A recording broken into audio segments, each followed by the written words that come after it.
हरे कृष्णा साथियों, मैं Kavita Totla, lecturer in Hindi, government of Rajasthan. RPSC Hindi से तैयारी करने वाले सभी विद्यार्थियों का मेरे इस चैनल पे हार्दिक स्वागत है। हिंदी साहित्य इतिहास की श्रृंखला जो हमारे यहाँ चल रही है, उसमें कल हमने आधुनिक काल शुरू कर दिया था। उससे पहले के तीनों पार्ट हम पूरे कर चुके थे, आदि, भक्ति और रीति। और आधुनिक काल हम कल से पढ़ना चालू कर चुके हैं। आज उसका दूसरा भाग है, जिसे हम भारतेंदु युग के नाम से जानते हैं। उससे पहले बच्चों के कुछ सवाल हैं जो मुझसे पूछे गए हैं, जिनकी जानकारी मैं दे दूं। कि एक मुझसे ये पूछा है कि मैम साइकोलॉजी के लिए हम क्या पढ़ें।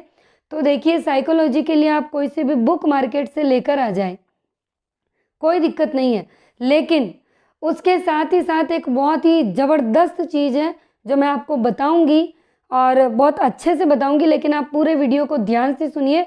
पहले हम हमारे आधुनिक काल का ये भारतेंदु युग कर लेते हैं, उसके बाद मैं आपको बताऊंगी कि साइकोलॉजी में आपको क्या करना है, कैसे आप साइकोलॉजी में पूरे में से पूरे नंबर ला सकते हैं। तो ये मैं आपको बताऊंगी, ठीक है। आप देखिए, भारतेंदु युग ये विक्रम संवत है और ये नगेंद्र के अनुसार है 1857 से 1900 तक। कैसे? आचार्य शुक्ल ने इसे नई धारा का प्रथम उत्थान काल कहकर इसकी अवधि 1925 विक्रम से 1950 विक्रम अर्थात 1868 ईस्वी से 1893 ईस्वी तक मानी है। डॉक्टर नगेंद्र ने भारतेंदु युग को पुनर्जागरण काल कहा और इसकी अवधि 1857 से 1900 तक मानी है। ये हम पढ़ चुके हैं वैसे भी पिछले वीडियो में ये वाली चीज़। भारतेंदु युग की अवधि 1868 से 1900 तक मानना उपयुक्त होगा, क्योंकि भारतेंदु ने कवि वचन सुधा का प्रकाशन जो कि 1868 में है, वहाँ से अपनी लेखन यात्रा का आरंभ किया था। और मैंने कल आपको बताया था कि ये KVS 2018 में पूछा गया है।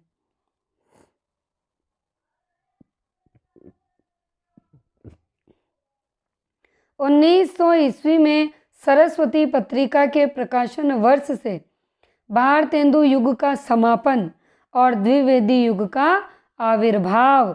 आविर्भाव का मतलब है शुरू होना, प्रकट होना।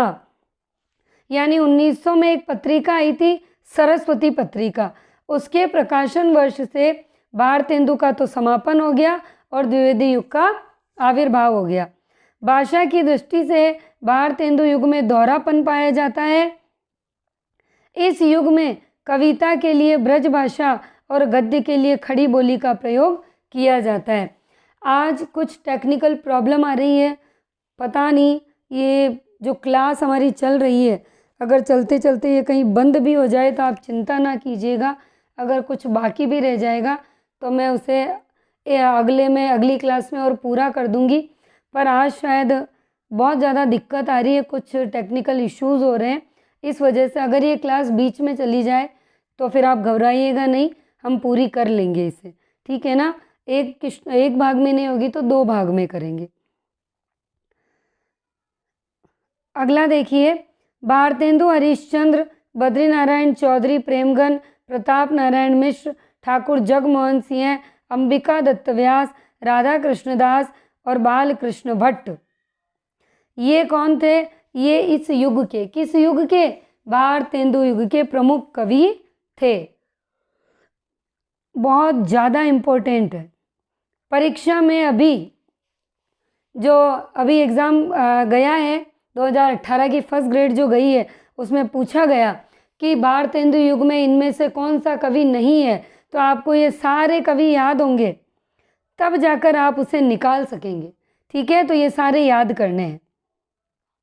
आगे देखो, बाल मुकुंद गुप्त को भारतेंदु युग और द्विवेदी युग के बीच की कड़ी माना जाता है। यानी भारतेंदु युग और द्विवेदी युग के बीच की कड़ी किसे माना गया?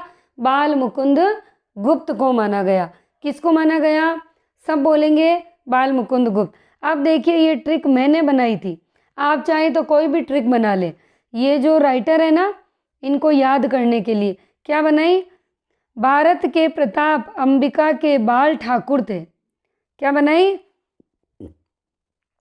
भारत के प्रताप अंबिका के बाल ठाकुर थे और वे राधा कृष्ण और बद्री को पूजते थे। क्या बनाई मैंने ये ट्रिक? भारत के प्रताप अंबिका के बाल ठाकुर थे और वे राधा कृष्ण और बद्री को पूजते थे। भारत से भारतेंदु हरिश्चंद्र, प्रताप से प्रताप नारायण मिश्र, अंबिका से अंबिका दत्त व्यास, बाल से बाल कृष्ण भट्ट, ठाकुर से ठाकुर जगमोहन सिंह, राधा कृष्ण से राधा कृष्णदास और बद्री से बद्री नारायण चौधरी प्रेम घन। हो गई? ये मैंने बनाई थी। आप अपनी इच्छा से जो भी आपको इजी लगे वो ट्रिक बना सकते हैं। अब देखिए, सबसे पहले हम पढ़ेंगे यहाँ भारतेंदु हरिश्चंद्र को, और अक्सर ये पूछ लिया जाता है कि ये कितने वर्ष तक इन्होंने लेखन कार्य किया या कितने वर्ष रहे। तो बहुत कम समय तक रहे, पर कम समय में ही इन्होंने जो अचीवमेंट था इनका वो बहुत ही गजब का था। 1850 से लेकर 1885 तक। ठीक है, जन्म हुआ 1850 में, काशी बनारस वाराणसी में हुआ। इतिहास प्रसिद्ध सेठ अमी चंद की वंश परंपरा में उत्पन्न हुए। पिता थे गोपाल चंद गिरधर नाम से काव्य रचना करते, यानी पिता थे गोपाल चंद और इनके पिता किस नाम से काव्य रचना करते? गिरधर नाम से। अब देखिए, इन्हीं गोपाल चंद के द्वारा एक नाटक लिखा गया। उस नाटक का नाम था नहुष। क्या था नाटक का नाम? नहुष, जिसे कि हिंदी का पहला नाटक माना जाता है। ठीक है, अब देखिए, अंग्रेज सरकार ने काशी निवासी शिव प्रसाद सिंह को सितारे हिंद की उपाधि दी थी, यानी शिव प्रसाद, राजा शिव प्रसाद सिंह, जिन्हें सितारे हिंद के नाम से जाना जाता था, इनको किसने दी थी ये उपाधि? तो ये दी थी अंग्रेज सरकार ने। इसकी प्रतिक्रिया स्वरूप सार सुधा निधि पत्रिका के आह्वान पर तत्कालीन साहित्यकारों और पत्रकारों ने भारतेंदु को हरिश्चंद्र की उपाधि दी थी।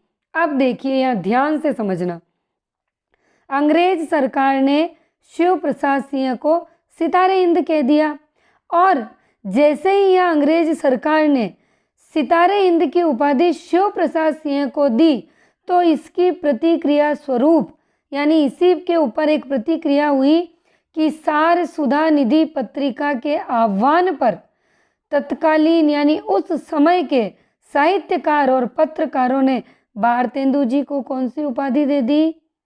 हरिश्चंद्र। यानी इनका नाम तो था भारतेंदु और इनकी उपाधि क्या थी? हरिश्चंद्र, यानी हरिश्चंद्र इनकी उपाधि थी। भारतेंदु, इन्होंने का मतलब भारतेंदु ने अपने जीवन काल में 3 पत्रिकाओं का संपादन किया। वेरी वेरी मोस्ट इम्पोर्टेंट, बल्कि इनके सन के साथ पूछ ली जाती है ये, इसीलिए बहुत अच्छे से पढ़ना, आधुनिक काल को बहुत अच्छे से समझना। कवि वचन सुधा 1868 KVS में पूछा गया प्रश्न। हरिश्चंद्र चंद्रिका 1873 सही है, यहाँ 74 भी लिखा है, बट ये 73 मैंने बाद में करेक्शन किया, तो ये 73 ही इसका फैक्ट आंसर है। बाला बोधिनी 1874 में। स्त्रियों के लिए प्रकाशित होने वाली पहली पत्रिका भारतेंदु हरिश्चंद्र की थी, बाला बोधिनी नाम से 1874 में। 1873 में थी हरिश्चंद्र मैगजीन। अब मैंने आपको यहाँ एक पत्रिका बताई, हरिश्चंद्र चंद्रिका बताई थी ना अभी। अब देखना आगे इसमें क्या होता है। हरिश्चंद्र चंद्रिका के विषय में आचार्य शुक्ल ने लिखा, क्या लिखा? हिंदी गद्य का ठीक परिष्कृत रूप पहल इसी चंद्रिका में प्रकट हुआ है। ये कौन कहते हैं? अगर ये लाइन परीक्षा में पूछी जाती है तो ये आचार्य रामचंद्र शुक्ल कहते हैं। अब अगली लाइन और ध्यान से समझिएगा।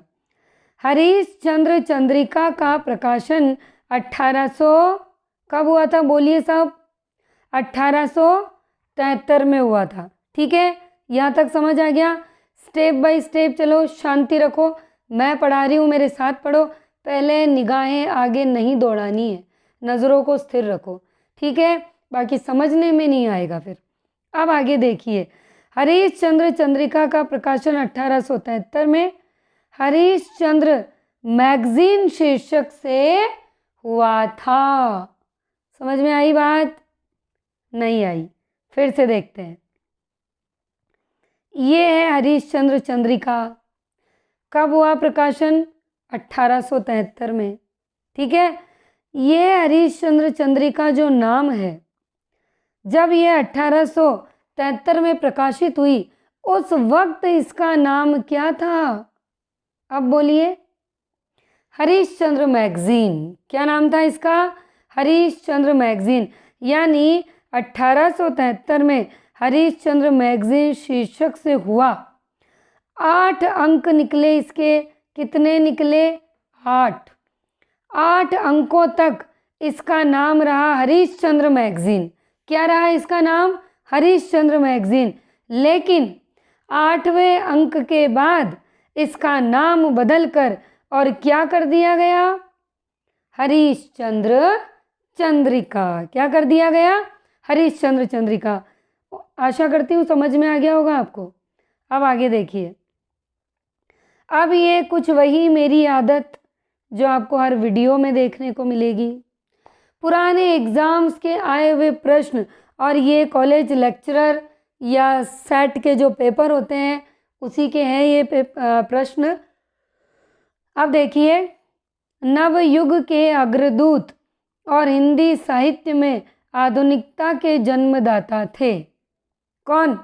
भारतेंदु के लिए कहा गया है। ये जो लाइंस आपको दिख रही है भारतेंदु के लिए है।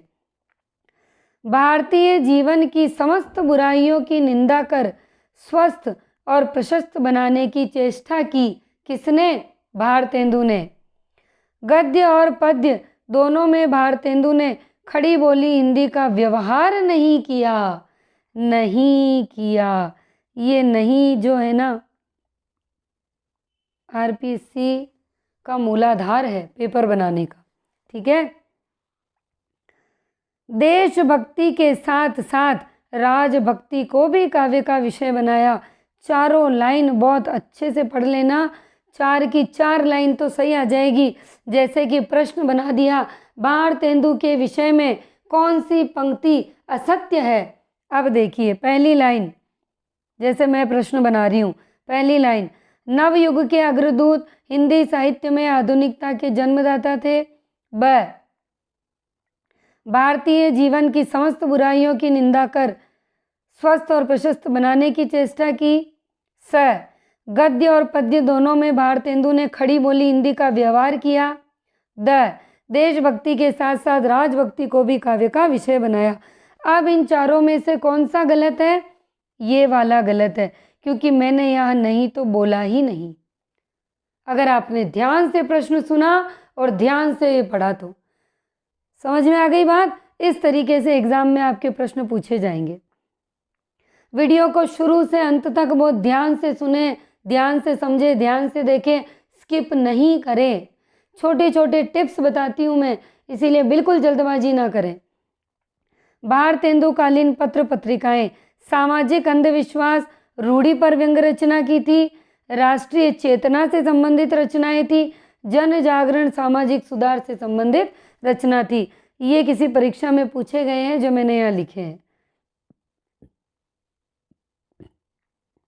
भारतेंदु ने अपने जीवन काल में 3 संस्थाओं की स्थापना की। कितनी? 3। कौन कौन सी? कविता वर्धिनी सभा, पैनी रीडिंग सभा और तदीय समाज। Very very most important. आधुनिक काल तो इतना खतरनाक है ना कि अगर आपको डर भी लगता हो तो निकाल दीजिए। मज़ा आने वाला है आपको मेरे साथ, क्योंकि हम बहुत ही आनंद के साथ पढ़ रहे हैं। और अगर आपको मज़ा नहीं आ रहा है तो आप कमेंट सेक्शन में लिख सकते हैं कि मैडम नहीं आ रहा है मज़ा। ठीक है ना?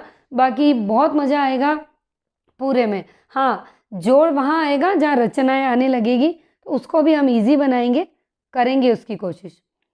अब देखिए, उर्दू में रसा उपनाम से काव्य रचना करते थे। कौन? भारतेंदु जी। वल्लभ संप्रदाय के अनुयायी थे भारतेंदु। अब मैं आपसे एक प्रश्न करूंगी जिसका आपको मुझे कमेंट सेक्शन में जवाब देना है। अगर पिछले वीडियो आपने बहुत ध्यान से पढ़े हैं तो आप मुझे बताओगे कि रीतिकाल में जो हमने घनानंद जी को पढ़ा है वो किस संप्रदाय में दीक्षित थे। ठीक है, घनानंद का कौन से संप्रदाय से संपर्क था, ये आप मुझे कमेंट सेक्शन में बताएंगे अगर आपने मेरे पिछले वीडियो ध्यान से पढ़े, क्योंकि जो मैं आपको प्रश्न पूछती हूँ वो परीक्षा के दृष्टिकोण से बहुत ही महत्वपूर्ण है। यहाँ पर ये जो भारतेंदु थे ये किस संप्रदाय से थे, वल्लभ। भारतेंदु को हिंदी गद्य साहित्य का जनक, साहित्यिक पुनर्जागरण का अग्रदूत, कविता के क्षेत्र में नवयुग का अग्रदूत कहा जाता है। देखो कितनी सारी उपाधियां दे दी है। ठीक है, भारतेंदु ने साहित्य को नवीन मार्ग दिखाया और उसे वे शिक्षित जनता के साहचर्य में लाए, ये कहना है डॉक्टर बच्चन सिंह का। अगला, गद्य के क्षेत्र में वे पूर्णतः आधुनिक थे तो काव्य के क्षेत्र में परंपरावादी, ये भी कहा है बच्चन सिंह ने। ये आपको परिभाषाएं याद करनी होंगी, इसका कोई सीधा हलवा नहीं है। आचार्य शुक्ल ने भारतेंदु को नर प्रकृति का कवि कहा। भारतेंदु को नर प्रकृति का कवि किसने कहा, बोलिए सब, शुक्ल ने कहा। अब देखिए भारतेंदु जी की रचनाएं कौन कौन सी है। प्रेम मालिका, प्रेम सरोवर, प्रेम माधुरी, विनय प्रेम पचासा, प्रेम फुलवारी, वर्षा विनोद। ठीक है, भारतेंदु की खड़ी बोली की कविताएं दशरथ विलाप, फूलों का गुच्छा काव्य संग्रह में संकलित है। यानी भारतेंदु की खड़ी बोली की जो कविताएं हैं दशरथ विलाप, फूलों का गुच्छा काव्य संग्रह में संकलित है। अब आगे देखिए, दूसरा आता है बद्री नारायण चौधरी प्रेम घन। ठीक है, ये अब्र उपनाम से लिखा करते थे। किस नाम से, अब्र। नागरी निरद, आनंद कादम्बिनी, ये किसने संपादन किया, बद्री नारायण चौधरी प्रेम घन ने। उर्दू में अब्र उपनाम से रचना करते थे। यह प्रश्न पूछा गया NVS 2019 में।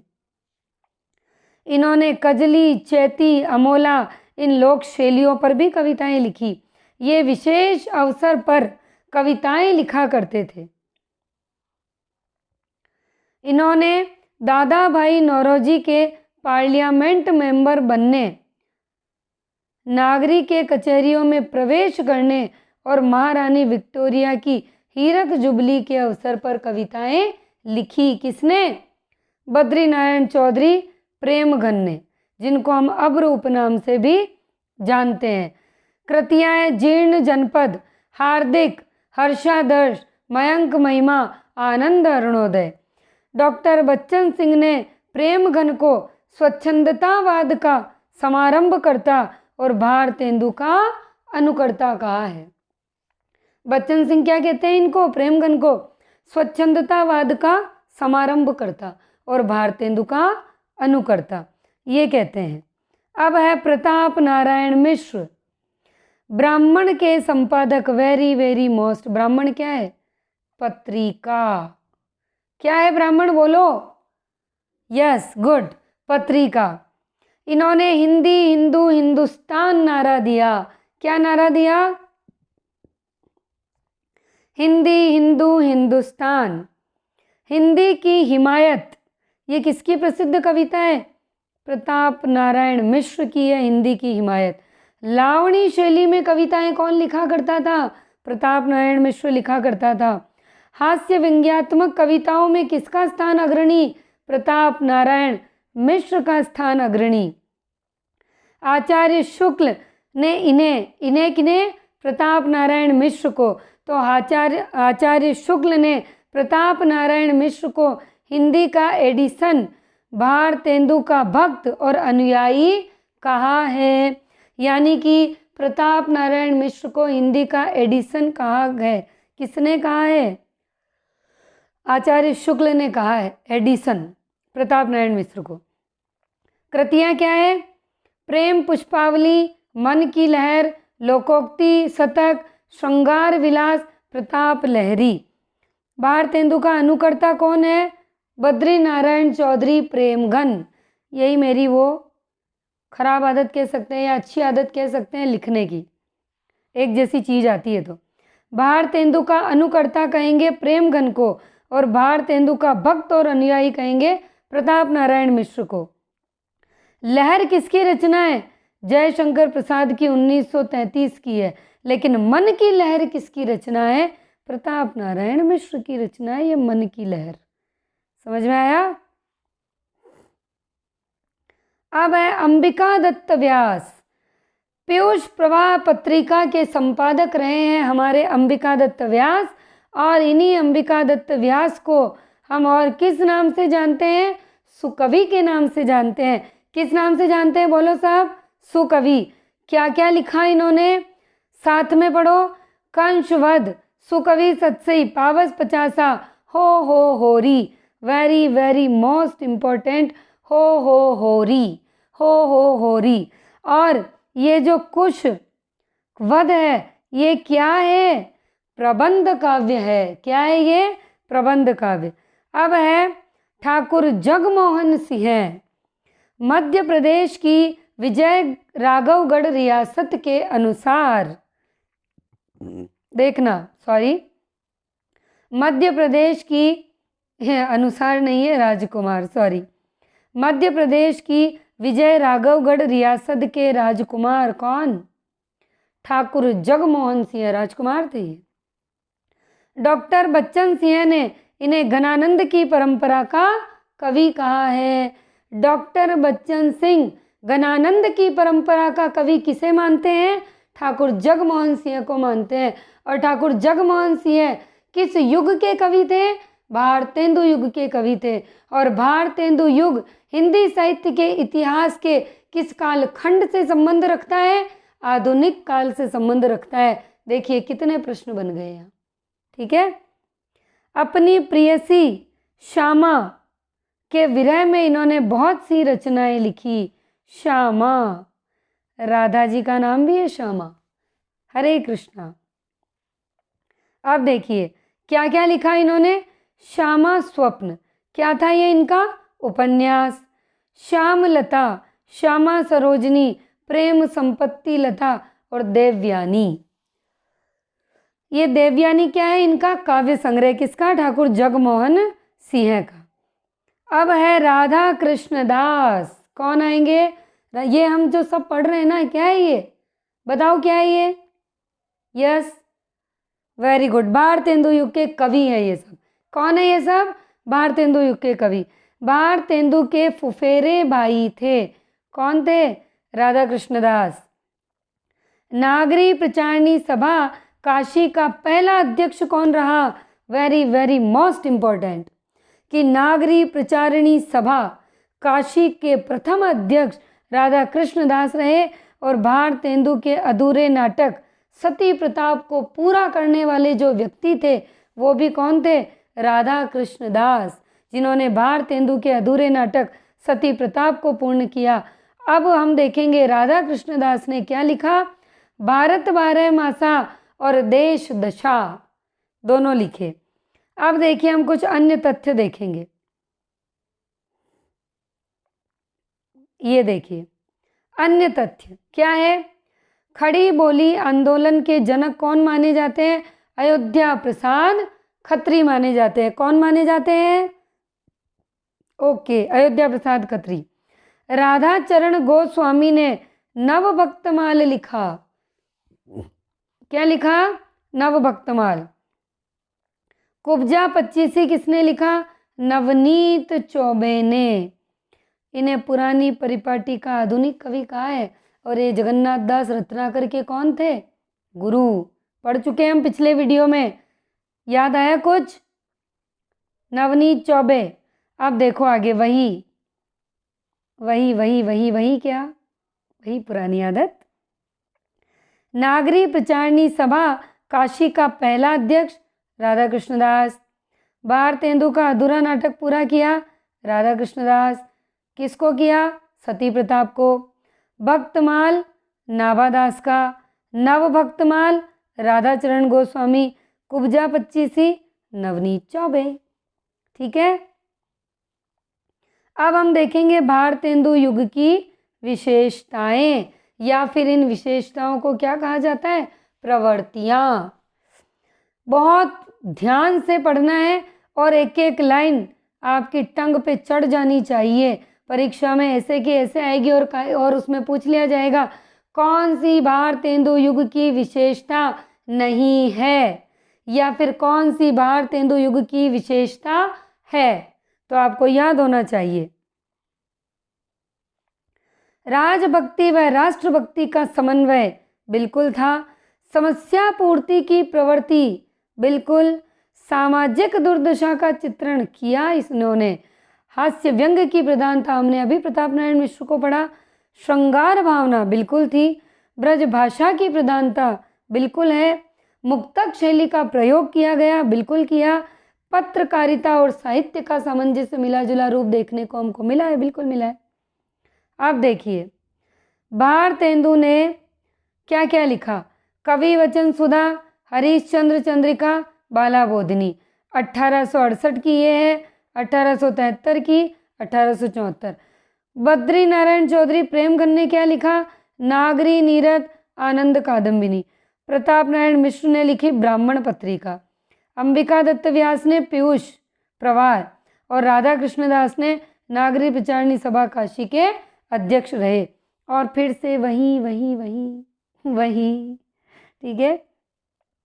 रीति काल की तुलना में भारतेंदु काल के साहित्य में विषय चयन में व्यापकता और विविधता आई है।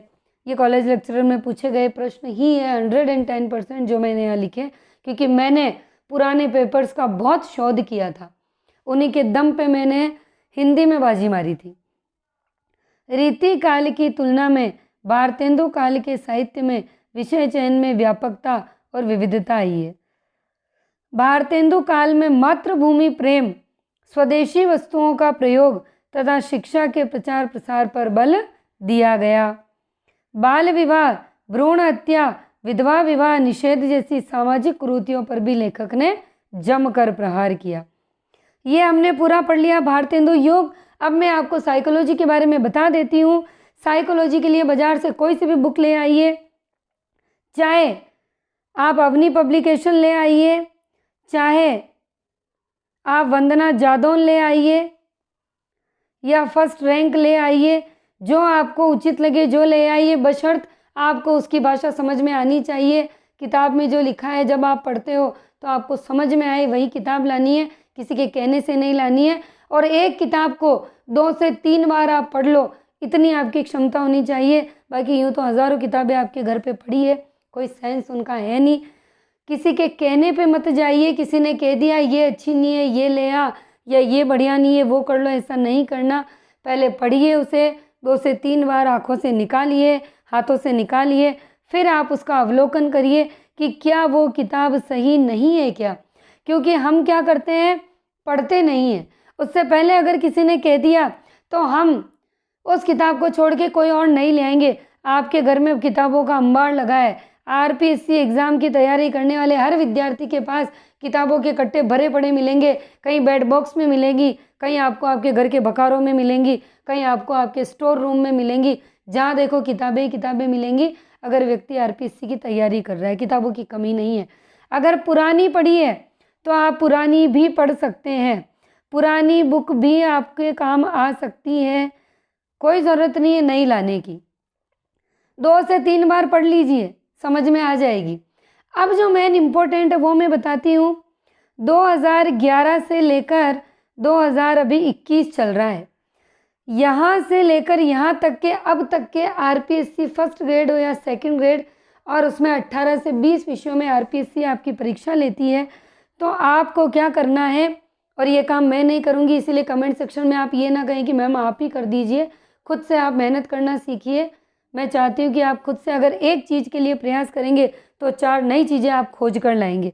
इसीलिए तो 2011 से लेकर 21 तक अब तक जितने भी पेपर हुए हैं, फर्स्ट ग्रेड हो या सेकंड ग्रेड, उनके आपको साइकोलॉजी के पेपर और उसी आंसर की को निकालना है जो आंसर की आरपीएससी ने जारी की थी, और उसके बाद उन पेपर का शोध करना है। और जो भी किताब आपके पास है उसे पढ़ लीजिए।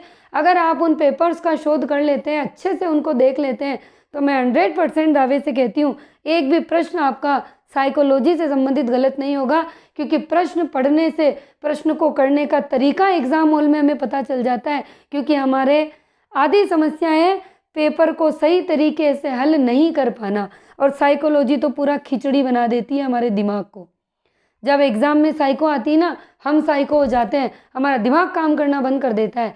तो साइकोलॉजी पढ़ने का सबसे बेस्ट तरीका है, जो मेरा अनुभव है, जो मैंने परीक्षाएं विभिन्न प्रकार की दी, उसके बाद मैंने ये पाया कि यदि आप पुराने पेपर का अध्ययन करते हैं तो आप उन बच्चों से कहीं आगे हैं जो बच्चे शायद भले 10-10, 8-8 किताबें भी पढ़ रहे हो, लेकिन पुराने पेपर का शोध बहुत ही ज़रूरी है। वहीं से आपको पेपर देने का तरीका भी आएगा, प्रश्नों की प्रकृति का पता चलेगा, उनके विकल्प का पता चलेगा, और आप फाइंड आउट कर पाएंगे। नहीं तो अक्सर साइको में हमें लगता है प्रश्न सही है, लेकिन कितनी बार वो उत्तर सही नहीं होता है।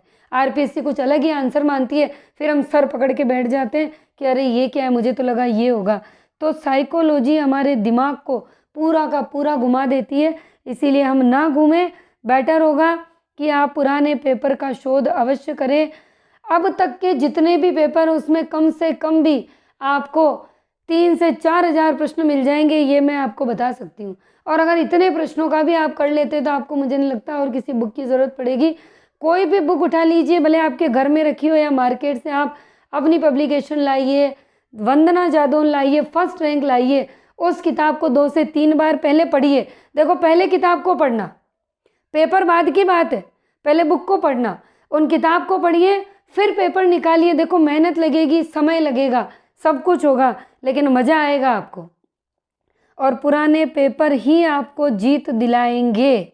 बाकी और कोई ताकत नहीं है जो आपको जिता दे। ठीक है, तो साइकोलॉजी में मैंने तो वंदना जादौन पढ़ी थी, और उसके बाद फिर भी मैं वहाँ इतने प्रश्न नहीं कर पाई, क्योंकि पेपर बहुत टफ आया था। हिंदी में जो साइको आई थी, जिन्होंने हिंदी से पेपर दिया, उनको पता है कि हिंदी विषय से जिन विद्यार्थियों ने पेपर दिया होगा, साइकोलॉजी किसी के बस का सौदा नहीं था। 30 में से 10 प्रश्न करने वाला भी अपने आप को धन्य मानता है, इतना टफ पेपर था। तो मैंने उस अनुभव से यही अनुभव पाया है कि आप पुराने पेपर का शोध कीजिए, आपको पता चल जाएगा आरपीएससी किस लेवल का प्रश्न पूछती है। अपने आप किताबों की गहराई तक जाना सीख जाएंगे। तो आप साइकोलॉजी में इसी तरीके से पढ़ें जैसे मैंने बताया है, तो आपको 100% सक्सेस मिलेगी। ठीक है, अगले वीडियो में हम द्विवेदी युग पढ़ेंगे। ये भारतेंदु युग हो गया। पहली बार अगर आए हैं, सब्सक्राइब करें, बेल आइकन प्रेस करें, और जाने से पहले वीडियो को लाइक करना बिल्कुल ना भूलें। आपका एक लाइक मुझे अगले दिन आपके लिए वीडियो बनाने के लिए मोटिवेट करता है। कमेंट सेक्शन में ज़रूर बताएं अगर कोई प्रॉब्लम है, कोई समस्या है, या फिर पढ़ने में कहीं, समझने में कहीं दिक्कत आ रही हो मेरे पढ़ाने से, आपको लगता है कि मैडम यहाँ थोड़ा सा नहीं समझ आया, तो आप कमेंट सेक्शन में लिखकर ज़रूर बताइएगा। हरे कृष्णा।